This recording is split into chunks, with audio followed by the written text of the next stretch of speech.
While exploring the world's most expensive items, we uncovered a trove of hidden treasures from the ocean. From stone crab claws to sea urchins, Japanese eel to gooseneck barnacles. Join us as we revisit what makes these seafoods so expensive. First, we're traveling to an eel farm in Japan to see why a kilogram of baby eels can cost around $35,000. This is the most expensive fish in Japan. In January 2018, a kilogram of these baby eels cost around $35,000. That's more than bluefin tuna, and almost as much as the price of gold at the time. But catching these eels is just the beginning. It can take a year of work until they're large enough to be sold. So what makes these eels so popular? And why are they so expensive? People in Japan have eaten eel for thousands of years. Restaurants like this can sell 40 to 50 tons of eel each year. Japanese eel, or Anguilla japonica, can be found across East Asia. But overfishing and changing habitats have caused a huge decline in eel populations. Since 1980, the global catch of eel has declined by more than 75%, which has had a huge effect on price. 近年はとにかくその一年一年のうなぎの仕入れの価格差が非常にすごくて、平気で去年の3倍、また来年3分の1。Unlike other types of fishing, the majority of eels are raised, not caught as adults. Young eels called glass eels are caught in the wild and raised on farms like this. No farms have been able to efficiently breed the eels in captivity, so farmers depend on the catch of young eels to make a profit. ですね、この1年で育てている量は、年によっても違いますけど、だいたい30トンぐらいですね。15万匹か16万匹ぐらいです。Raising this many eels requires constant attention. Michio has been working as an eel farmer for almost 40 years. うなぎの養殖に関してですけども、うなぎは決して強いとは思いませんし、何かそういった病気とか事故とかトラブルがあったらもう本当に 90% 以上のぶどまり率は維持できません。そういった管理、日々の管理というのが非常に重要になってきています。After the cost of the eels themselves, feeding them is the most expensive part. 2 to 3 times a day, workers feed eels this. It's a mixture of fish meal, wheat, soybean meal, and fish oil. 15万匹確実に食べてくれるように努力しながら小さいうちに食べさせるっていうところが難しいですね。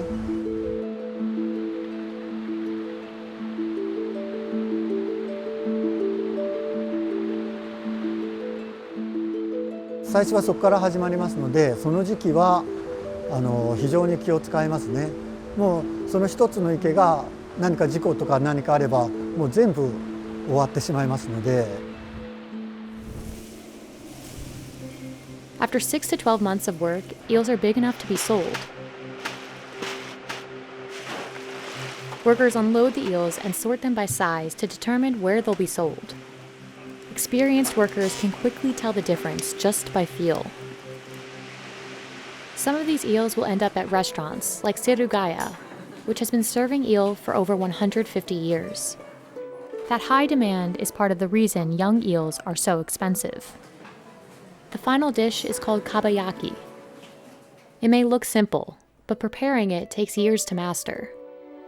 うなぎのことわざっていうのがありまして、よく言われるのは串打ち3年、先8年、焼きは一生。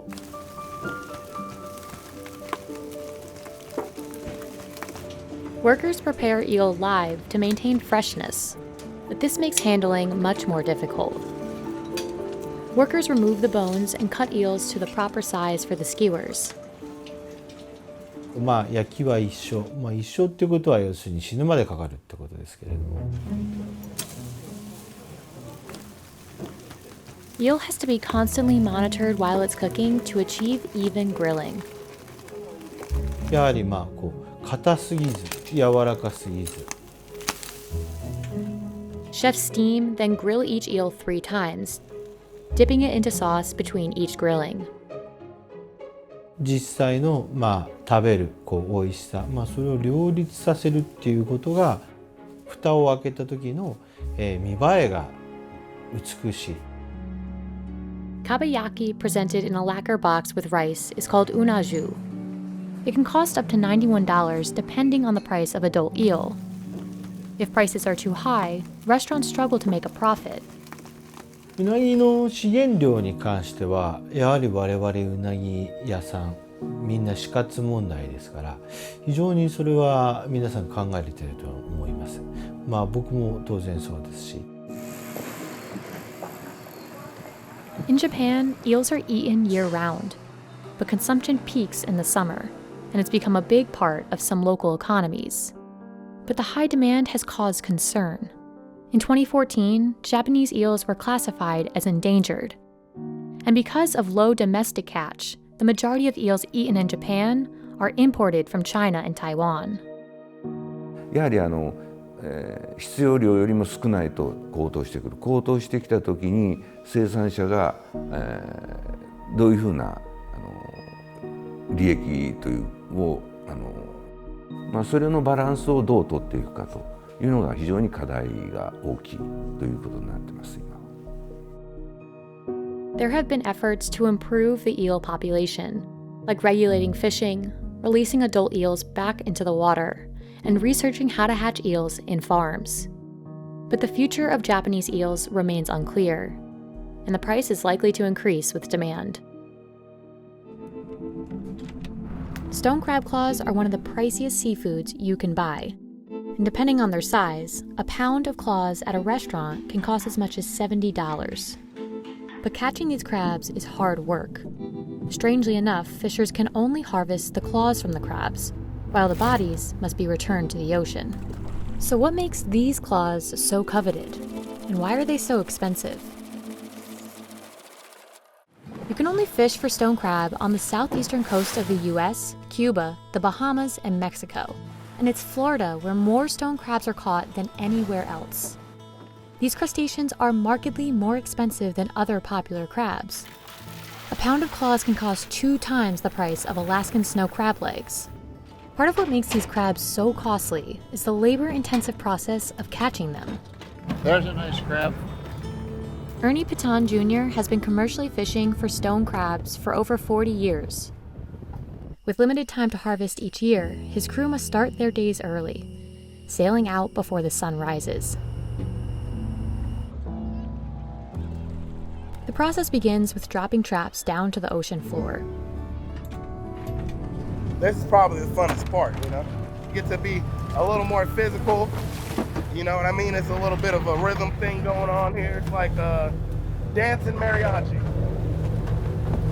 But plucking these claws can be a dangerous process. The claws on an adult crab can have as much as 9,000 pounds of pressure per square inch. With the enormous pressure that's exerted, they could actually pop a finger off at the joint. These crabs, they have a mind of their own. You can easily get bit, you know, if you're not careful. I've only been bit maybe, say, 8 times in my career. Popped over 1 million claws in my day. The crew leaves the traps in the water for about 2 weeks before they're pulled in by a rope. Then each one must be sorted thoroughly. We come back in a couple of weeks and then got a couple in the trap. We're gonna pull them out. We're gonna pop their claws and hope for a good day. Crews break off the claws quickly so they don't keep the crabs out of water for too long. But even if a trap is full of crabs, Kevin can't necessarily take every claw. The state requires all harvested claws to be at least 2 7/8 inches long. Crabbers can legally break off both claws if they meet the required size.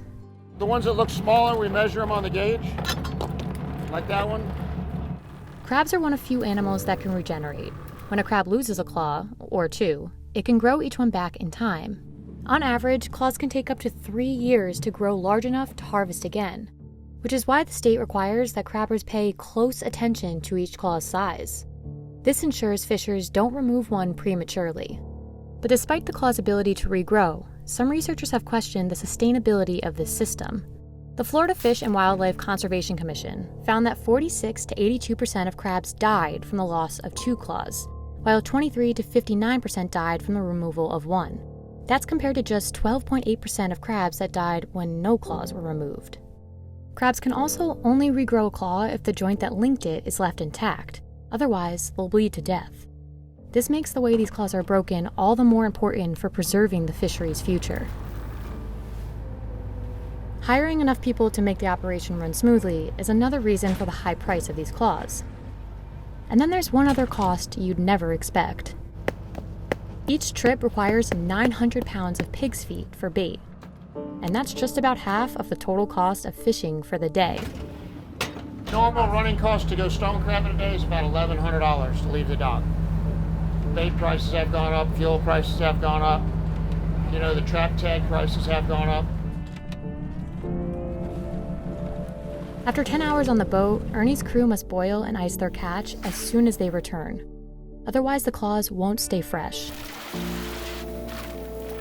They finish the day by weighing each claw, which ultimately sets the final value. Claws are sold in 4 sizes. At Billy's Stone Crab, restaurant prices range from $35 to $70 per pound. We run about 4,000 pounds of stone crab through the restaurant each week. On a busy weekend, we sell 700 to 800 pounds of stone crab. The most expensive order costs $140.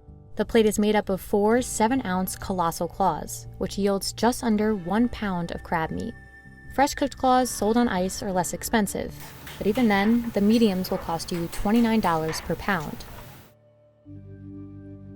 Years ago, stone crabs weren't such valuable food. In the 1890s, they were nothing more than bycatch in spiny lobster traps. Fishers began to keep the crabs that fell into those traps, and by the late 20th century, the stone crab fishery had become one of the most valuable industries in Florida. Today, it's worth $30 million, and the prices of these claws aren't likely to drop anytime soon. Data from the FWC show the number of crabs caught each year has declined by 712,000 pounds. That's since peak harvest in the late 1990s. Many commercial harvesters have also started fishing farther offshore, pointing to a lesser number of crabs in the area. The FWC says both of these changes signify a threat of overfishing, and prices have gone up in order to keep the fishery profitable. To further protect the species' future, the FWC instated even stricter regulations last year. 2 changes include an increase in the minimum size of harvestable claws and cutting the fishing season short by 2 weeks. These limitations aren't likely to lower the cost of stone crab claws, but the goal is to help preserve them and keep Florida fishers busy for years to come. One crab I remember, my favorite crab I ever saw, looked like a Louis Vuitton pattern, bunch of diamonds, and it was just a pretty thing. About 20,000 pounds of sea urchins are delivered to this Santa Barbara factory each week. But it's not until you crack open the spiky shells that you see what makes sea urchins so valuable: the gonads. Just one 200-gram tray of urchin gonads like this can cost $100, and some in Japan can sell for over 5 times that. Sea urchins are one of the few seafoods still hand-harvested by divers today, and in recent years, masses of them have taken over the seabeds of California. So why are there so many urchins? And how, despite this seemingly huge supply, are they still so expensive? Sea urchin, or uni, is a prized delicacy in several parts of the world. Today, the yellow-orange gonads are often served in sushi, and even right out of the shell. Hundreds of urchin species exist, but only a select few are coveted food, including the red sea urchin here in Santa Barbara. Known as California gold, these gonads are prized because they're large, buttery, and sweet from the kelp they eat. To find gonads like this, divers need to collect individual sea urchins by hand. Michael Robertson has been diving for urchins for 15 years. He starts his days early, sailing out before the sun rises. It takes him and his crew about 2.5 hours to reach a good diving spot. See that little island up there? That's called B Rock. That's where we're going. So all this green right here on top of this red that's reef is vegetation.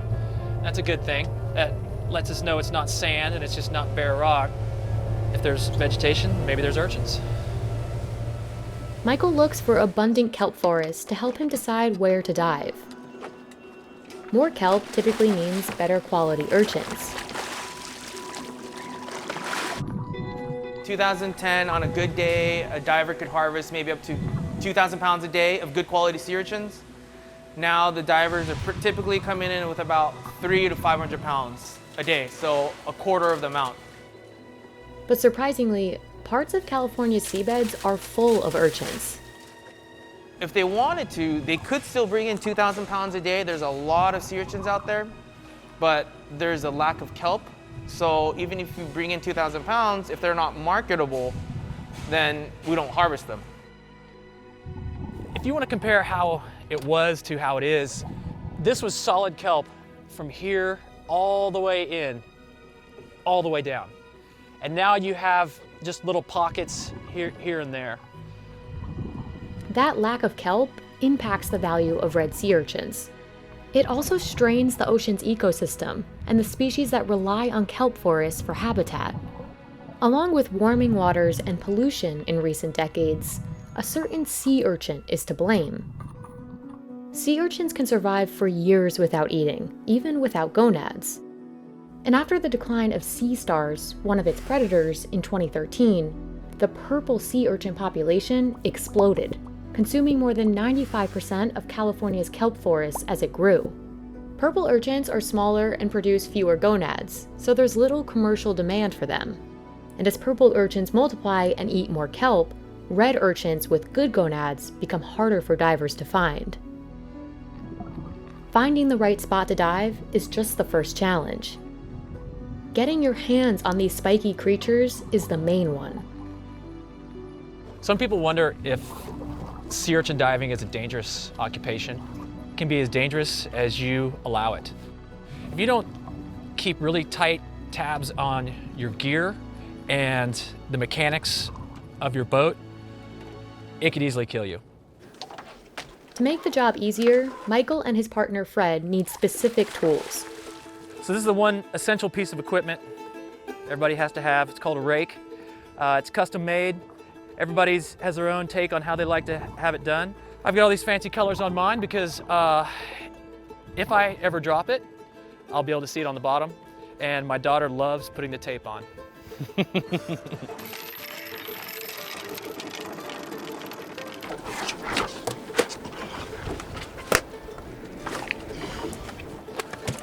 Once they're suited up, Michael and Fred head to the bottom and begin collecting urchins one by one. All right. Even with the proper gear, a good dive is never a guarantee.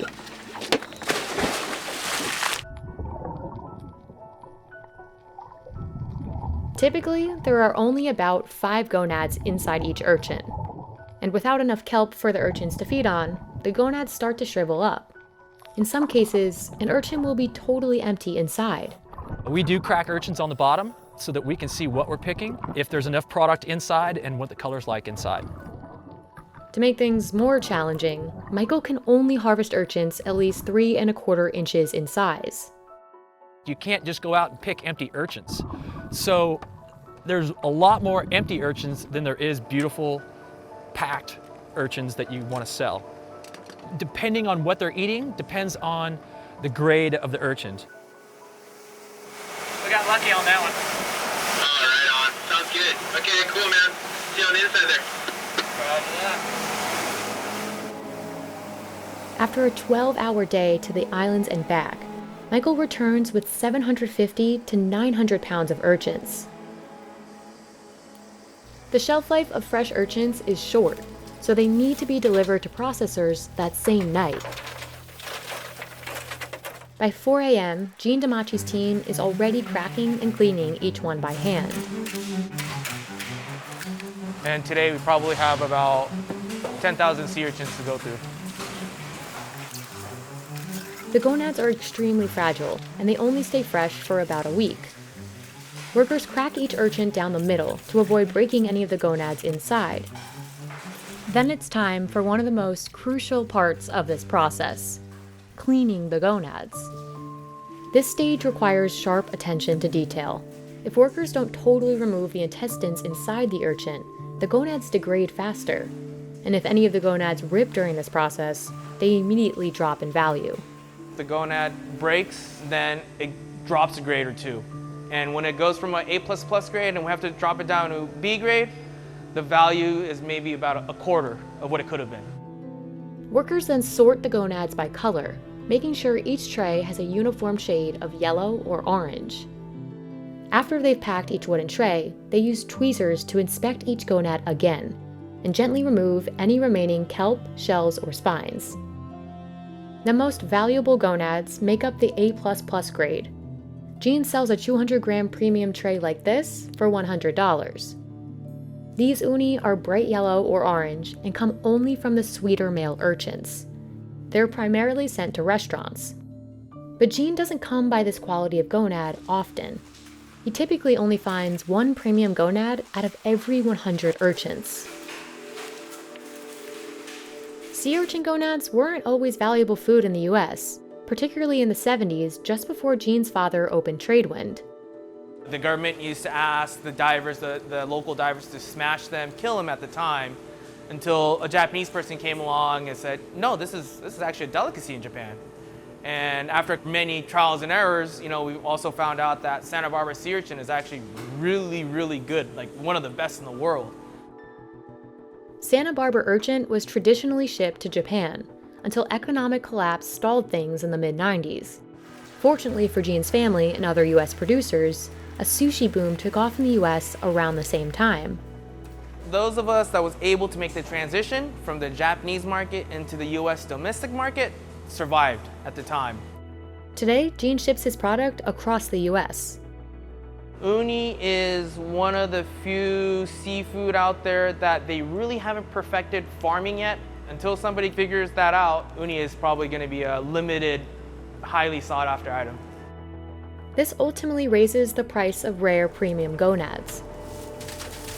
This year, we're actually seeing a good quality, high quality uni that we haven't seen in about a decade. We're seeing a lot more colder waters. We're starting to see kelp grow back where it hasn't grown back in the last 10 years. After a difficult decade, things might be looking up for red sea urchins and the kelp they depend on. Stevie Dennis is harvesting a cluster of gooseneck barnacles, one of the most expensive seafoods in the world. Just 1 pound can cost over $100 in Spain and Portugal, where the barnacles are considered a delicacy. That's about 7 times the price of some Maine lobster. But getting your hands on these barnacles is harder than it seems. The job comes with serious risks, and even the possibility of death. So why are gooseneck barnacles so difficult to harvest? And is this what makes them so expensive? Gooseneck barnacles, also known in Europe as Priciest, have a long fleshy stalk called a peduncle, which holds the highly sought-after meat you can eat. People say it tastes like lobster, crab, or clam.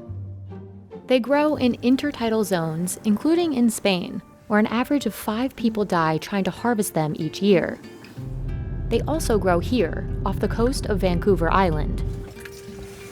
The danger of harvesting the seafood begins before Stevie and his partner Jordan even reach the small rock island where the barnacles grow. The 15-minute boat ride off the coast starts off smooth.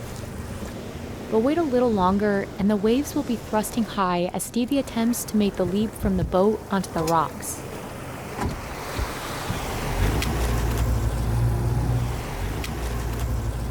Stevie's only able to harvest at low tide, when he can access the rocks.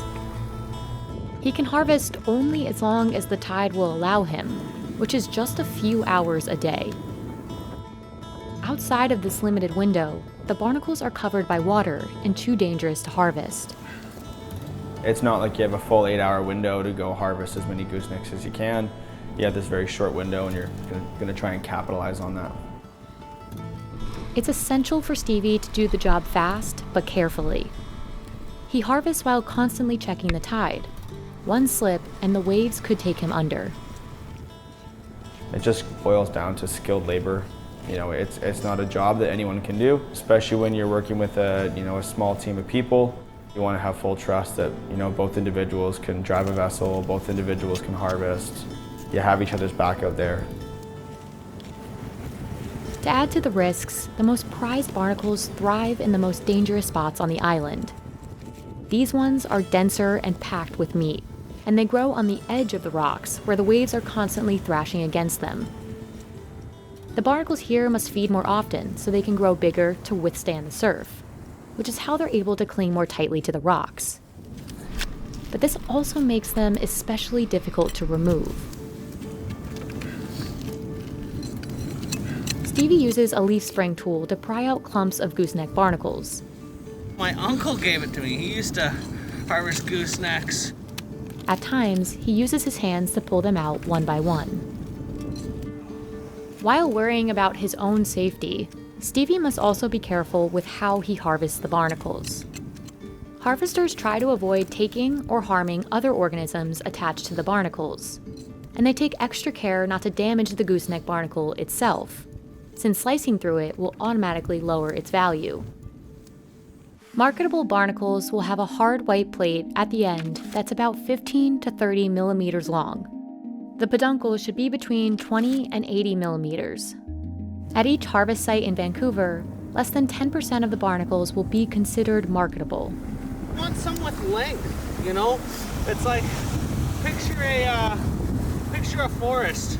The further you go in and find where the trees are a little bit more protected, the top of the tree is where you're gonna find the branches, and they're gonna have long trunks. So that's the meat that you eat. As plentiful as this rock island looks, there's a limit to how many barnacles Stevie can take. Once fishers harvest 7.5% of the marketable gooseneck barnacles from a rock, that rock will be closed for 6 months to prevent overharvesting.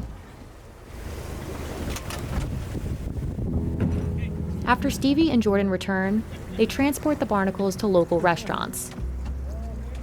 In Vancouver, they're delivered fresh, since the barnacles degrade rapidly.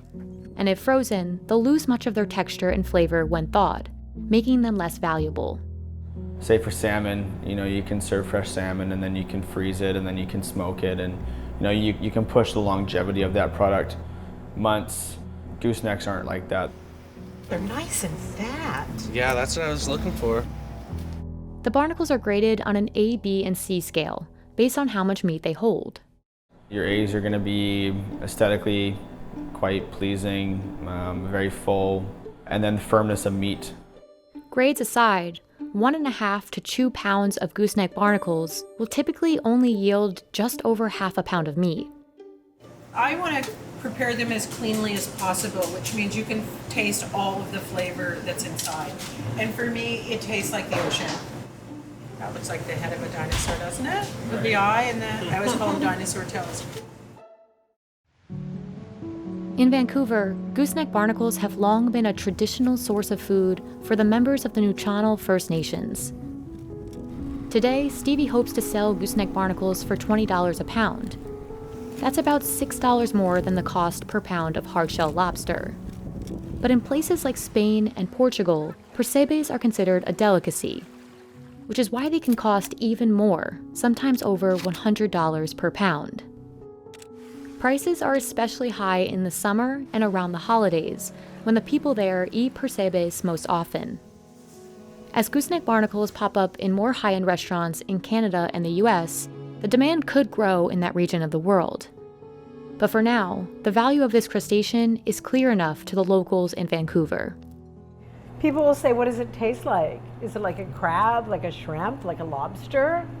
I guess. Maybe you could say that, but I look forward to the day when we say, oh, the crab and the lobster is a little bit like a gooseneck barnacle.